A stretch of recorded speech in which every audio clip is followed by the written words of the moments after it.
नमस्कार, आप देख रहे हैं एपीएन और मैं हूं आपके साथ प्रियंका। स्वागत है आपका हमारे इस खास कार्यक्रम में। देश कोरोना संकट से जूझ रहा है और इस बीच आज वर्ल्ड हाइपरटेंशन डे भी है। कोरोना को काबू में करने के लिए तमाम तरह के जतन किए जा रहे हैं। कोरोना के डर के साए के बीच में इलाज को लेकर भी अब तमाम तरह के एक्सपेरिमेंट हो रहे हैं और ऐसे ही कुछ एक्सपेरिमेंट मरीजों के लिए घातक भी साबित हो रहे हैं और इनमें से एक है स्टेरॉयड। स्टेरॉयड दोधारी तलवार है। सही समय पर प्रयोग न करने से इसके फायदे कम, नुकसान ज्यादा हो सकते हैं। कोरोना के इलाज में स्टेरॉयड को लेकर विशेषज्ञ लगातार आगाह कर रहे हैं। मेयो क्लिनिक के एमडी विसेंट राजकुमार ने इलाज में इस्तेमाल हो रहे स्टेरॉयड को लेकर आगाह किया। अपने ट्विटर हैंडल पर वे लगातार स्टेरॉयड को इस्तेमाल पर जानकारी दे रहे हैं। विंसेंट राजकुमार ने अपने एक पोस्ट में लिखा है कि भारत में कई ऐसे संक्रमित युवाओं की भी मौत हो रही है जिन्हें आसानी से रिकवर हो जाना चाहिए। मैं भारतीय डॉक्टर से आग्रह करता हूं कि इलाज में स्टेरॉयड का इस्तेमाल कम कर दें और स्टेरॉयड सिर्फ हाइपोक्सिक मरीजों के लिए ही फायदेमंद है। इसे शुरुआती स्टेज पर देना खतरनाक हो सकता है। विंसेंट राजकुमार के मुताबिक संक्रमण के पहले सप्ताह वायरस शरीर में विभाजित हो रहा होता है और ऐसे में स्टेरॉयड के इस्तेमाल से रोगियों के इम्यून सिस्टम पर दबाव बढ़ जाता है और वायरस ज्यादा तीव्रता से शरीर में फैल जाता है। स्टेरॉयड कोई एंटीवायरल ड्रग नहीं है। केवल हाइपोक्सिया में ही किसी मरीज को कम मात्रा में स्टेरॉयड के डोज दिए जा सकते हैं। रिकवरी पीरियड में ज्यादा से ज्यादा 2 दिन तक डेक्सामेथासोन यानी कि 6 mg मरीज को दिया जा सकता है। उन्होंने लिखा है कि स्टेरॉयड के हाई डोज या इसे लंबे समय तक जारी रखने से शरीर में कई दूसरे इन्फेक्शंस का भी खतरा बढ़ जाता है। ये म्यूकर दवा प्रतिरोधी फंगल इन्फेक्शन और दवा प्रतिरोधी बैक्टीरिया का भी खतरा बढ़ा देता है। एम्स के डायरेक्टर रणदीप गुलेरिया का भी कहना है कि कम लक्षण वाले कोरोना मरीजों को शुरुआती दिनों में स्टेरॉयड से बचना चाहिए, क्योंकि शुरुआती दिनों में स्टेरॉयड लेने से शरीर पर गलत प्रभाव पड़ सकता है, जिन्हें मॉडरेट सिम्टम्स भी कहते हैं। उन्हें डी ऑक्सीजन साथ ही स्टेरॉयड के मेडिसिन की भी जरूरत पड़ने लग सकती है। कम लक्षण वाले यानी कि जिन मरीजों में कोरोना वायरस के लक्षण कम हैं, उन्हें कोविड-19 मरीज स्टेरॉयड अगर वो ले रहे हैं तो उनमें ऑक्सीजन की कमी हो सकती है, अस्पताल में भर्ती कराने की नौबत आ सकती है। एम्स प्रमुख ने कहा है कि प्रारंभिक चरण में स्टेरॉयड लेने वाले रोगियों को निमोनिया तक हो सकता है। मॉडरेट इलनेस केस में स्टेरॉयड लिए जाना चाहिए और गुलेरिया के मुताबिक मॉडरेट इलनेस केस में 3 प्रकार के इलाज ऑक्सीजन थेरेपी, स्टेरॉयड और साथ ही एंटी कोगुलेट प्रभावी होता है। एम्स प्रमुख हल्के कोविड-19 मामलों में सीटी स्कैन कराने के लिए भी वो पहले ही चेतावनी दे चुके हैं। श्री राम मूर्ति स्मारक मेडिकल कॉलेज के हृदय रोग विशेषज्ञ डॉक्टर दीप पंत का कहना है कि स्टेरॉयड या फिर हाई एंटीबायोटिक के अत्यधिक प्रयोग का दिल पर भी असर पड़ता है और इससे डायबिटीज भी अनियंत्रित हो सकती है। तो आज हम चर्चा करेंगे कोरोना के इलाज में स्टेरॉयड के इस्तेमाल पर।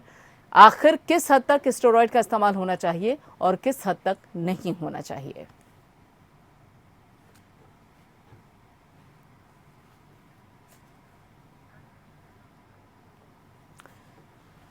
तो यहाँ पर आपको बता दें कि स्टेरॉयड के इस्तेमाल को लेकर लगातार सवाल उठ रहे हैं और जिस बाबत लगातार चर्चा भी की जा रही है कि आखिर स्टेरॉयड का इलाज कोरोना मरीजों में किस हद तक होना चाहिए और किस हद तक नहीं होना चाहिए। वो कौन सी स्टेज है जब मरीज पर डॉक्टर्स को स्टेरॉयड का इस्तेमाल करना चाहिए और कितनी मात्रा में, और इस बाबत लगातार चर्चाएं भी सामने आ रही हैं। लगातार कई प्रश्न भी सामने आ रहे हैं जिनके जवाब तलाशने की कोशिश भी हो रही है। हालांकि कई डॉक्टर्स का कहना यह भी है, कई एक्सपर्ट्स का भी कहना यह है कि जो स्टेरॉयड का इस्तेमाल है वो जरूरत के हिसाब से ही होना चाहिए, क्योंकि इसके चलते डायबिटीज भी अनियंत्रित हो सकता है और दूसरी समस्याएं भी खड़ी हो सकती हैं।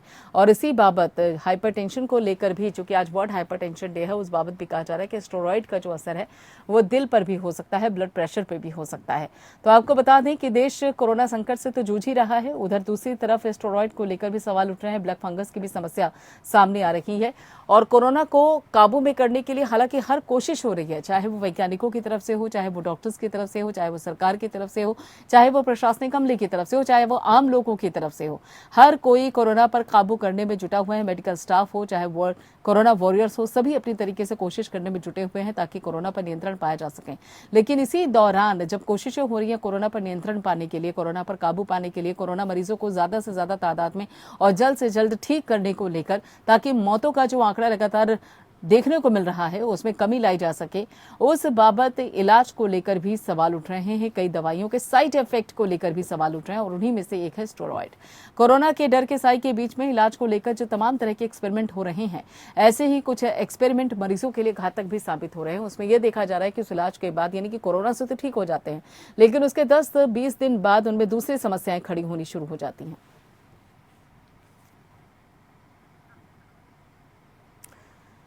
और इन्हीं में से एक एक्सपेरिमेंट है स्टेरॉइड को लेकर। स्टेरॉइड को लेकर जो विशेषज्ञ हैं उनका कहना यह है कि एक तरीके से दोधारी तलवार है। सही समय पर प्रयोग न करने पर इसका फायदा कम होगा बल्कि नुकसान ज्यादा हो सकता है।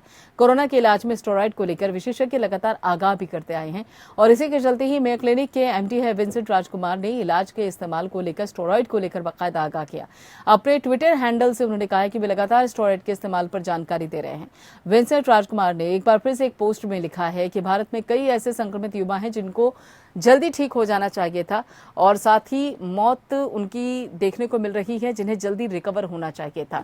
तो ऐसे में उन्होंने कहा है कि मैं भारतीय डॉक्टर से आग्रह करता हूं कि इलाज में स्टेरॉइड का इस्तेमाल कम कर दें। स्टेरॉइड सिर्फ हाइपोक्सिक मरीजों के लिए फायदेमंद है, इसे शुरुआती स्टेज पर देना खतरनाक साबित हो सकता है।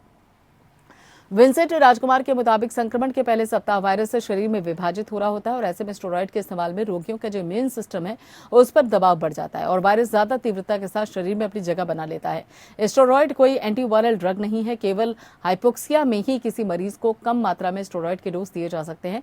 रिकवरी पीरियड में ज्यादा से ज्यादा 5 दिन तक यानी कि डेक्सामेथासोन 6 mg मरीज को दिया जा सकता है।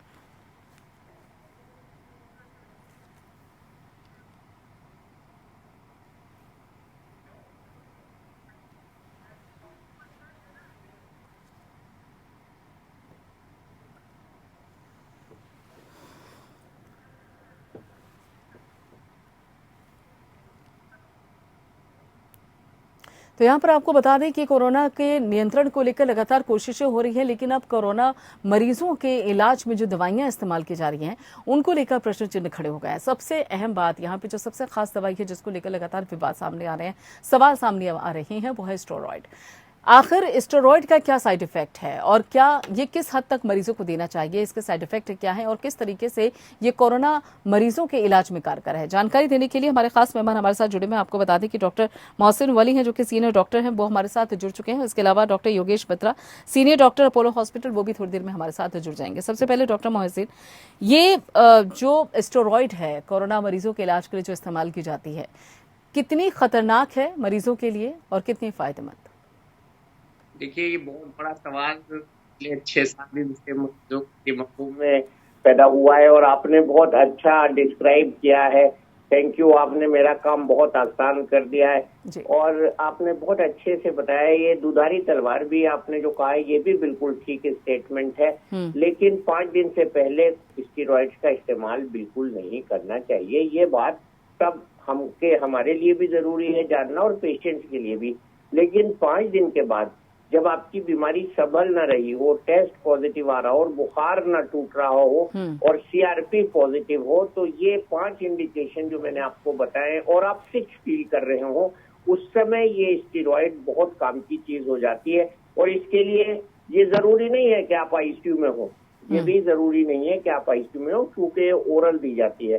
तो मेरे कहने का मतलब ये है कि अगर आपके लक्षण 5 दिन बाद तक बढ़ रहे हो और आपके एक्सरे में निमोनिया भी आ रहा हो, आप बीमार फील कर रहे हो और आपका बुखार नहीं टूट रहा हो, आप टॉक्सीमिया में हो और आपका सीआरपी जो बहुत कॉमन इंडिकेटर है इन्फेक्शन का वो पॉजिटिव हो, आपके एक्सरे या सीटी स्कैन में निमोनिया भी आना शुरू हो गया हो अर्ली, क्योंकि अर्ली सीटी स्कैन में स्कोर 3, 2, 5 ऐसा होता है, लेकिन 10-15 दिन के बाद वो बढ़ जाता है और वो नेचुरल प्रोसेस होती है। वो स्टेरॉइड को हम उसके लिए बदनाम नहीं कर सकते, क्योंकि दुनिया भर में स्टेरॉइड का बहुत कामयाबी से इस्तेमाल हुआ है। और ये भी मैं आपको यहाँ बता दूं कि जो ब्रिटिश रिसर्च लैंसेट में आई थी जुलाई के बाद, उसके जो परिणाम थे उससे पहले अमेरिका में मैथ्स प्रोटोकॉल करके एक बहुत बड़े साइंटिस्ट हैं, उन्होंने स्टेरॉइड का इस्तेमाल किया था और ये वाजिब बताया था उन्होंने। लेकिन अब हमारे यहाँ ये गलती जो हो रही है, गलती कहाँ हो रही है, पहले दिन से ही स्टेरॉइड देना शुरू कर देते हैं, उससे इन्फेक्शन फ्लेयर होता है।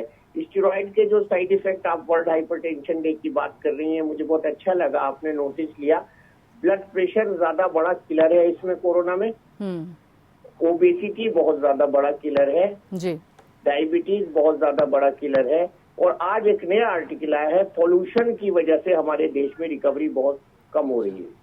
तो ये चारों चीजें मिला के बहुत ज्यादा खतरा होता है। उसमें सबसे पहले हम पेशेंट को प्रोन लिटाएं।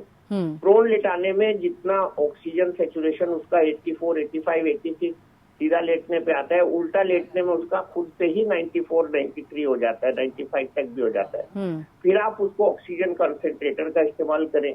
उसके बाद जब उसका सेचुरेशन आप देखें कि डिप कर रहा है, तब स्टेरॉइड को फुल डोज में देना चाहिए। यहाँ एक और बात बहुत जरूरी आ गई कि स्टेरॉइड कम डोज में देना, ये समझ के कि कम डोज में नुकसान नहीं करेगा, तो ये गलत है। उसमें वो स्टेरॉइड हम जिस मकसद के लिए दे रहे हैं, जिस एम के लिए, जिस मेडिकल इंडिकेशन के लिए दे रहे हैं, वो स्टेरॉइड काम नहीं करता। फुल डोज में देना चाहिए स्टेरॉइड, और वो डॉक्टर को पता है पेशेंट के वेट के एज के हिसाब से कितनी होती है। मैं यहाँ नहीं बताऊंगा क्योंकि सब फिर केमिस्ट शॉप से जाके जाएंगे। तो इसलिए बहुत जरूरी है कि हम जब स्टेरॉइड दें तो ब्लड काउंट को मॉनिटर करें। ब्लड काउंट तो नहीं बढ़ रही है, सीआरपी तो नहीं बढ़ रहा है, उस समय हम मॉनिटर करें। और सीआरपी बड़ा सस्ता, हर जगह अवेलेबल और बड़ा ही मुनासिब टेस्ट है, जो कहीं भी किसी छोटी लैब में भी हो जाता है। ब्लड काउंट हीमोग्राम जिसको कहते हैं, ब्लड काउंट सीबीसी भी उसको कहते हैं, वो भी छोटी से छोटी मोहल्ले की लैब में हो जाता है। तो ये दो अगर हम पैरामीटर वॉच रखेंगे, हमारा कोई पेशेंट खराब नहीं होता। हम बार बार उसका सीबीसी और उसका वो करा के देखते हैं, और हमें जहां भी शक होता है एकदम से काउंट जम करना शुरू हो गया है, तो वो इस बात का इंडिकेशन होता है कि पेशेंट को इन्फेक्शन बढ़ रहा है। कभी कभी पेशेंट का इन्फेक्शन बहुत बढ़ जाता है ठीक होने के बाद भी, 15 दिन के बाद भी। इसलिए हमको ब्लड काउंट्स पे बहुत ध्यान रखना होता है। सेकेंडरी इन्फेक्शन हो जाता है, आपने ब्लैक फंगस की बात भी शायद की हो या नहीं की हो, तो ये जो और इन्फेक्शन की बात हो रही है, मैं दो बातें आखिर में बताऊंगा। एक तो स्टेरॉइड का जो प्रयोग है वो बहुत से केसेस में जरूरी है, ज्यादातर केसेस में जरूरी है, लेकिन मेडिकल सुपरविजन के साथ होना जरूरी है। दूसरा, डायरेक्ट स्टेरॉइड के इस्तेमाल से जो बार बार बताया जा रहा है फंगस हो जाता है, फंगस हो जाता है, ऐसा नहीं है।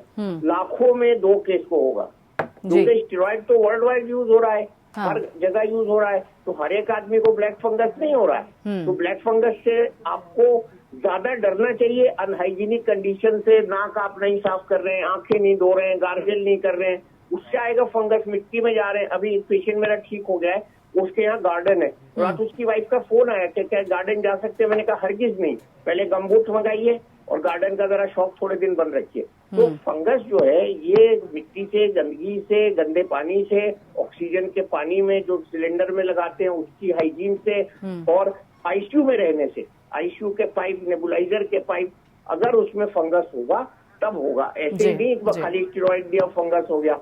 ये बात सही है कि जिन लोगों को डायबिटीज होती है और स्टेरॉइड दिया जाता है, उनमें फंगस का इंसिडेंस ज्यादा देखने में आया है। लेकिन ब्लैक फंगस तो हम सारे साल देखते रहे हैं, इतने बड़ी तादाद में नहीं। और कुछ स्टेट्स में जहाँ आया है वहाँ चेक करना चाहिए, वार्ड की कल्चर करानी चाहिए, सब इंस्ट्रूमेंट की, और वहाँ पे सावधानी लेनी चाहिए। सब स्टेट्स में नहीं दिखाई दिया है। बिल्कुल, यानी कि अगर देखा जाए डॉक्टर वली, आपका कहना यह है कि जो स्टेरॉइड अगर आप दे रहे हैं तो वो सही कंडीशन होनी चाहिए, और बिल्कुल अगर देखा जाए तो डॉक्टर की ऑब्जर्वेशन के हिसाब से ही स्टेरॉइड का इस्तेमाल होना चाहिए। बिल्कुल, डॉक्टर योगेश बत्रा भी हमारे साथ जुड़े हुए, उनकी भी सलाह ले देते हैं। डॉक्टर योगेश बत्रा, यहाँ पर अगर देखा जाए तो मेयो क्लिनिक के एमडी है विंसेंट राजकुमार, उन्होंने बाकायदा अपने वॉल पे ये लिखा भी है, ये शेयर भी किया है। उन्होंने भारतीय डॉक्टर से आग्रह किया है कि देखिए जितना हो सके जो स्टेरॉइड है उसका इस्तेमाल कम कीजिए, क्योंकि उनके नज़र में, उनके हिसाब से ये कहा जा रहा है कि जिन युवाओं को, उन मरीजों को जिनकी कम एज है, उनको बल्कि रिकवर कर जाना चाहिए, लेकिन पता चल रहा है कि उनकी भी कोरोना संक्रमण के जरिए जान जा रही है। तो ऐसे में ये स्टेरॉइड एक बड़ा फैक्टर हो सकता है इसके पीछे। आपकी क्या राय है इसे लेकर? जी बिल्कुल, तो कंसर्न ये है कि ज्यादातर हमारे पेशेंट्स जिनकी डेथ हो रही है वो क्या स्टेरॉइड्स की वजह से हो रही है। तो स्टेरॉइड ज्यादा देने से, स्टेरॉइड्स उन मरीजों को देने से जहां वो अनइंडिकेटेड हैं, सेकेंडरी इन्फेक्शन का रिस्क काफी ज्यादा होने लगा है। तो सेकेंडरी इन्फेक्शन माने फंगल इन्फेक्शन, ना केवल ये ब्लैक फंगस बट बाकी के फंगस जैसे एस्परजिलोसिस, उनका इंसिडेंस भी काफी बढ़ता जा रहा है, जो लोग ज्यादा हाई डोज में स्टेरॉइड और जल्दी स्टेरॉइड जिनको मिल रहे हैं। इसके अलावा बैक्टीरियल इन्फेक्शन, जहाँ पे वो रेजिस्टेंट बैक्टीरिया जो आईसीयू के अंदर ग्रो कर रहे हैं इम्यूनो सप्रेशन की वजह से, माने इम्यूनिटी कम होने की वजह से उन बैक्टीरिया की ग्रोथ भी ज्यादा होने लग गई है। तो इस सिचुएशन में जब हम हमारे पेशेंट्स की इम्यूनिटी को बिल्कुल नॉकआउट कर देते हैं बैक्टीरियल और फंगल इन्फेक्शन की वजह से, सेकेंडरी इन्फेक्शन की वजह से मौतें हो रही हैं, ना कि ओरिजिनल कोविड की वजह से। इसलिए ये जरूरी है कि स्टेरॉइड को कम से कम यूज करें और वहीं पे यूज करें जहाँ पे स्टेरॉइड इंडिकेटेड हैं। तो जैसे डॉक्टर मोहसिन वली ने बहुत बढ़िया बताया, स्टेरॉइड को 5 दिन से 10 दिन के बाद ही इस्तेमाल करें। स्टेरॉइड का इंडिकेशन केवल ये है कि जब साइटोकाइन स्टॉर्म आता है, तो जब वायरस ओरिजिनली शरीर में आता है तब स्टेरॉइड का कोई इंडिकेशन नहीं है। लेकिन जब वायरस के कारण से जो साइटोकाइन स्टॉर्म आता है, जो डे 7 से डे 12 पे आता है, उसको सप्रेस करने के लिए और उसके कारण से जो डिस्ट्रक्शन लंग के अंदर होता है उसको सप्रेस करने के लिए स्टेरॉइड की जरूरत है जी। तो यदि डे 10 तक फीवर नहीं जा रहा है, डे 10 तक सीआरपी डी डाइमर बढ़ रहे हैं, आपकी ओवरऑल कंडीशन खराब है, तभी स्टेरॉइड दें, नहीं तो स्टेरॉइड नहीं दें। लेकिन अगर एक बार स्टेरॉइड देना है तो स्टेरॉइड प्रॉपर डोज में देना है, उसको कम मात्रा में देने से कोई फायदा नहीं है। वो भी सेकेंडरी इन्फेक्शन बढ़ाने का एक तरीका है। ठीक है डॉक्टर, कहने का मतलब ये है कि स्टेरॉइड अनइंडिकेटेड मत इस्तेमाल करें, केवल इंडिकेटेड ही इस्तेमाल करें, और जब इंडिकेटेड इस्तेमाल करें तो प्रॉपर डोज में इस्तेमाल करें। ठीक है डॉक्टर मोहसिन वली, यहाँ पर अगर देखा जाए तो इस दौरान भी देखने को मिल रहा है कि जो प्रेग्नेंट वीमेंस हैं उनमें भी कोरोना के लक्षण हैं, वो भी कोरोना संक्रमित हो रही है, जो बच्चे हैं वो भी कोरोना संक्रमित हो रहे हैं। तो क्या उनके इलाज के लिए भी ये स्टेरॉइड फायदेमंद साबित हो सकती है या उनके लिए किसी तरीके का खतरा है? मैं बच्चों के बारे में ज्यादा फिक्रमंद हूँ। कल सुबह एक रिपोर्ट आई थी उत्तराखंड से, जिसमें उन्होंने 30 अप्रैल तक करीब 1200 बच्चे और 1 मई से 15 मई तक 1400 कुछ बच्चे, टोटल करीब 3000 बच्चों का डाटा पेश किया था जी। और वो बहुत फिक्र बढ़ाने वाली बात थी। और ये बच्चों को हमको बचाना है। अब बच्चों को बचाने में स्टेरॉइड का तो कोई रोल नहीं है, उनको हमको बड़े लोगों से सेपरेट रखना है, नर्सिंग अलग करनी है उनकी, और उनको आने जाने वाले अगर आ जा रहे हैं लोग आपके घर में तो उनको बिल्कुल गोद में नहीं देना है, वो हग नहीं करें, उनको प्यार नहीं करें, लाड प्यार बच्चों के साथ थोड़ा सा डिस्टेंस बना के रखें तो बच्चे तो ऐसे बच जाएंगे। और बच्चों के लिए जो दवाएं हैं वो बड़े लोगों की दवाओं से सिमिलर नहीं है, इसलिए पीडियाट्रिक के डॉक्टर से कंसल्ट करके उनको एप्रोप्रिएट मेडिकेशन रखें। लेकिन सबसे अच्छा उनका ट्रीटमेंट है उनको आइसोलेट कर दें। और उनके अंदर अभी तक ये माना जा रहा है कि हमारे बच्चों की इम्यूनिटी अच्छी होती है, लेकिन इसके बाद भी जो कोविड से संक्रमण हो रहा है वो अगर ज्यादा हो जाता है तो मल्टी ऑर्गन इन्वॉल्वमेंट बच्चों में हो जाता है। ये बच्चों के माँ बाप को पता होना चाहिए और जल्दी से जल्दी बच्चों के मामले में कोई रिस्क नहीं करना चाहिए और डॉक्टर की सलाह लेनी चाहिए। उनकी बच्चों की मॉनिटरिंग बहुत जरूरी है, क्लोज मॉनिटरिंग। और जहाँ तक आपने बताया कि ये प्रेग्नेंट लेडीज का है, तो मैं तो यही कहूँगा प्रेग्नेंट लेडीज को बहुत एहतियात रखनी चाहिए, मास्क लगाना चाहिए, अपने रूम को अलग रखना चाहिए। और प्रेग्नेंट लेडीज को जैसे ही उनको कोई भी डाउट हो तो सब टेस्ट करा के अपने सारे ब्लड के टेस्ट कराने चाहिए, कोई टेस्ट छोड़ना नहीं चाहिए। Do not depend on RT-PCR, क्योंकि इसकी सत्यता जितनी प्रमाणित हो चुकी है हम सबने देख लिया है। ऑफिशियली भी इसकी जो डिटेक्शन पावर है इसमें 2 चीजें होती हैं, एक स्पेसिफिसिटी वो तो ठीक है पूरी है 100%, लेकिन सेंसिटिविटी जो है वो 70% है। तो ये जो है बहुत जरूरी है कि हम अगर एक बार नेगेटिव हो गया टेस्ट तो अगर अवेलेबल हो आपको सुविधा दोबारा भी करा लें अगर लक्षण हो, और वो दवाएं इसमें लें जो प्रेगनेंसी में नुकसानदेह नहीं है। हमारे पास कुछ ऐसे एंटीबायोटिक्स भी हैं, हमारे पास कुछ ऐसी ब्लड प्रेशर की दवाएं भी हैं जो लेडी डॉक्टर्स आमतौर पे यूज करती हैं, और पैरासीटामोल भी है। तो ये दवाएं जो हैं ये प्रेगनेंसी के लिए जो भी दवा अनसेफ हो उसको अवॉइड करना चाहिए। और उनको भी मैं ये सलाह देता हूँ कि आइसोलेट करें अपने को और दूसरे लोगों से बिल्कुल ना मिलें, घर में रहें, हाइजीन प्रैक्टिस करें, तो ये निमट जाएगा किस्सा। ऐसी बहुत कम डेथ्स हुई हैं जिसमें लेडीज प्रेग्नेंट हुई हैं, तो इसलिए हमको ज्यादा डिस्करेज नहीं होना है। और मैं फिर एक बार ये बात रिपीट करता हूँ, मेरे सहयोगी ने भी जो बताया उनकी रोशनी में, कि please do not self medicate, अपना इलाज खुद मत कीजिए। कई लोगों ने ऐसा किया है कि डॉक्टर्स के प्रिस्क्रिप्शन जो उनको आए हैं उन्हें व्हाट्सएप पे दूसरे लोगों को बड़ी तादाद में फॉरवर्ड किया है और उन्होंने डॉक्टर से संपर्क नहीं किया है। तो इस तरह से इलाज न करें, पर्चे को व्हाट्सएप का वो न बनाएं कैंडिडेट, और अपने डॉक्टर से बार बार मशवरा करें। और हम लोग सब टेलीमेडिसिन पे उपलब्ध हैं, हम लोग दिन रात आप लोगों के लिए उपलब्ध हैं, और आप जरूर डॉक्टर की सलाह से बिल्कुल, यानी कि जब तक डॉक्टर की सलाह ना हो खुद से, बिल्कुल खुद से इलाज करने की जरूरत नहीं है। सेल्फ अपने आप को एक तरीके से अगर देखा जाए तो दवाइयां जो आप ले रहे हो बिना डॉक्टर की सलाह के बिल्कुल भी ना ले। डॉक्टर बत्रा, एक सवाल ये भी उठता है कि जो आखिर लोग ये सोचते हैं कि जो स्टेरॉइड को लेकर इतने सवाल उठ रहे हैं, आखिर ये कोरोना संक्रमित मरीजों के लिए किस तरीके से कारगर है? क्या इसके वो फैक्ट्स हैं जिससे कोरोना संक्रमित मरीजों को फायदा होता है? और दूसरा सवाल ये है कि यह हर मरीज के लिए जरूरी है, जो भी कोरोना संक्रमित मरीज है, क्या उन सभी के इलाज के लिए स्टेरॉइड जरूरी है? नहीं, बिल्कुल जरूरी नहीं है। तो यदि हम कोरोना के मरीजों को देखें तो 90 to 95% बिना किसी इलाज के भी ठीक हो जाएंगे। कोरोना एक किसी भी वायरस की तरह एक और वायरस है जिसमें कम से कम 90% लोगों में माइल्ड डिजीज होगी, और माइल्ड डिजीज होके वो पूरी तरह रिकवर कर जाएंगे। तो उनको स्टेरॉइड्स की बिल्कुल जरूरत नहीं है। एट बेस्ट हमको डॉक्सीसाइक्लिन, आइवरमेक्टिन की जरूरत है, इससे ज्यादा कुछ देने की आवश्यकता नहीं है। स्टेरॉइड्स केवल उन्हीं मरीजों में देना है जहाँ पे उनको ऑक्सीजन सैचुरेशन गिर रहा है, उनको मॉडरेट से सीवियर डिजीज है। तो अगर सीवियर डिजीज नहीं है तो स्टेरॉइड देने का कोई इंडिकेशन नहीं है। स्टेरॉइड देकर के हम नुकसान ज्यादा कर रहे हैं, फायदा कम कर रहे हैं। ठीक है, तो बिल्कुल। स्टेरॉइड ये रहा है कि एक बार को बुखार नहीं उतर रहा, पैनिक में है, जैसे डॉक्टर मोहसिन बता रहे थे, एक पर्चा कहीं से मिल गया तो वो स्टेरॉइड अपने आप चालू हो रहा है, और पूरी कम्युनिटी में स्टेरॉइड चालू हो गए हैं।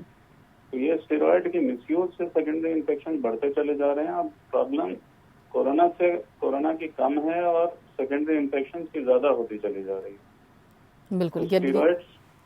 स्टेरॉइड्स के फिक्स्ड डेफिनेट इंडिकेशन है, अपने आप इलाज ना करें, फिजिशियन से इलाज कराएं, और स्टेरॉइड जहाँ इंडिकेटेड है वहाँ पूरी मात्रा में लेना है। अगर इंडिकेटेड नहीं है तो स्टेरॉइड नहीं लेना है। ठीक है। और मेजॉरिटी में स्टेरॉइड इंडिकेटेड नहीं है, केवल एक माइनॉरिटी है जिसमें स्टेरॉइड की जरूरत है। ठीक है, यानी कि एक स्पेशल कंडीशन होती है जहां पर स्टेरॉइड लेने की जरूरत होती है। डॉक्टर मोहसिन, यहाँ पर ये एक सवाल ये भी है कि ठीक है, अगर स्टेरॉइड को लेकर इतने सवाल उठ रहे हैं, साइड इफेक्ट किस तरीके के होते हैं? जो लोग इस वक्त आपको देख रहे हैं, सुन रहे हैं, अगर वो ये समझने की कोशिश करें कि स्टेरॉइड उनके लिए कितना खतरनाक साबित हो सकता है अगर वो सिर्फ बिना डॉक्टर से सलाह लिए अगर स्टेरॉइड लेते हैं, तो किस तरह के साइड इफेक्ट उनको झेलने पड़ सकते हैं, क्या नुकसान हो सकता है? देखिए, मैं आपके चैनल से किसी को डरा नहीं रहा हूँ। सबसे पहला जो ऑब्जर्वेशन है वो मेरी भी है ऑफ कोर्स, तो शुगर बढ़ती है। अगर आपने 4-5 दिन स्टेरॉइड ले लिया अच्छे डोज में तो शुगर बढ़ेगी। और मैं फिर ये कहूंगा, इससे घबराना नहीं है।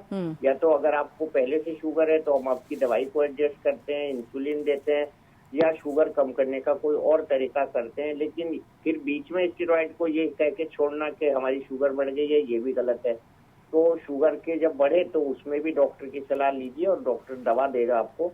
दूसरा ये है कि जो डायबिटीज के मरीज हैं उनको इन्फेक्शन का खतरा बढ़ जाता है, शुगर जब बढ़ती है तो उनको बहुत सावधान रहना चाहिए। यहाँ मैं बार बार ये कह रहा हूँ कि हम इस माहौल में अपनी हाइजीन को बहुत इम्पोर्टेंस दें, और सबसे अच्छा उसका तरीका ये है कि हम मास्क ना उतारें, घर में भी बाहर तो खैर मरीज नहीं जाएगा और लोग जाएंगे, तो मास्क को न भूलें।